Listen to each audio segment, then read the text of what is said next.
Bapak, Ibu, dan saudara sekalian, firman Tuhan akan kita renungkan dari Lukas 10 ayat 25 dan 26 demikian.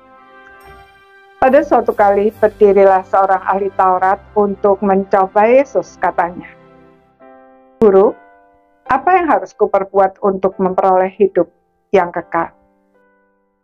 Jawab Yesus kepadanya, apa yang tertulis dalam hukum Taurat?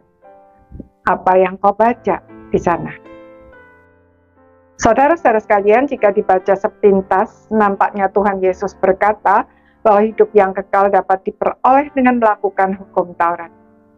Namun, benarkah demikian? Tentu saja bukan itu maksudnya. Tuhan Yesus menjawab demikian karena yang bertanya adalah seorang ahli Taurat. Dan tujuannya bertanya adalah untuk mencobai Tuhan Yesus. Mencobai sama dengan mencari-cari kesalahan. Menghadapi orang yang demikian, kita perlu cerdik seperti ular, tetapi juga tulus seperti merpati. Orang Yahudi pada umumnya, apalagi ahli Taurat, sangat bangga menjadi satu-satunya bangsa yang memiliki hukum Taurat.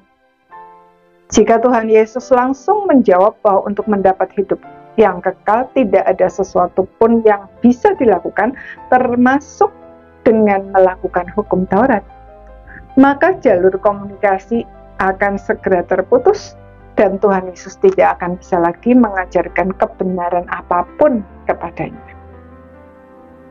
Maka Tuhan Yesus pun mengikuti jalan pikiran mereka.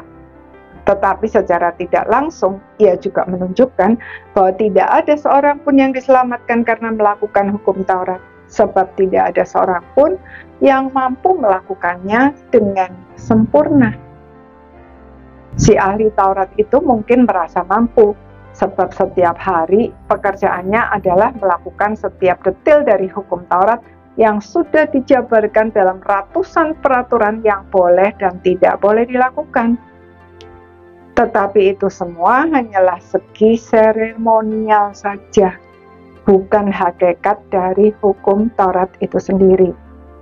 Ia memang bisa menyebutkan hakikat hukum Taurat, yaitu kasihilah Tuhan Allahmu dengan segenap hatimu dan dengan segenap jiwamu dan dengan segenap kekuatanmu, dan kasihilah sesamamu manusia seperti dirimu sendiri. Tetapi apakah ia telah melakukannya? Melalui kisah tentang seorang yang turun dari Yerusalem ke Yeriko, lalu dirampok dan dipukuli sampai hampir mati, Tuhan Yesus menunjukkan bahwa dalam hal mengasihi sesama manusia saja, mereka telah gagal melakukannya. Apalagi mengasihi Tuhan dengan segenap hati, jiwa, dan kekuatan. Saudara, mengajarkan kebenaran memang tidak mudah.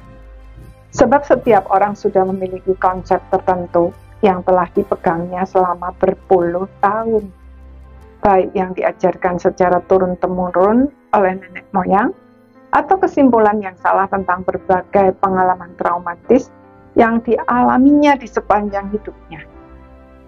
Karena itu, mari kita belajar dari Tuhan Yesus bagaimana menemukan pintu masuk dari setiap orang.